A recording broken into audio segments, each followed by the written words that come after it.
ഒരു മസാല ദോശയും ഒരു കാപ്പി ഇവിടെ എന്താ വില? 5 രൂപ. ഇപ്പൊ 2 മസാല ദോശയും കാപ്പിയും 11 രൂപ. ആ ഒരു മസാല ദോശയും ഒരു കാപ്പിയും ഒരു ഗ്ലാസ് പച്ചവെള്ളവും ബില്ലും ആ ടേബിളിൽ. ശരി. എന്താ വേണ്ട സാർ? ഒരു 2 മസാല ദോശയും 2 കാപ്പി. ശാലിനിക്ക് വേറെ എന്തെങ്കിലും വേണം? വേണ്ട.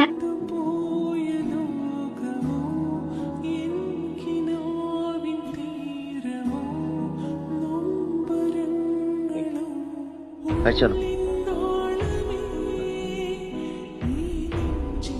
കഴിക്കും. മസാല ദോശയ്ക്ക് ഭയങ്കര എരിവല്ലേ? അത്ര വലുതായിട്ടൊന്നുമില്ല. അപ്പൊ എന്റെ ദോശയ്ക്ക് മാത്രമാവും.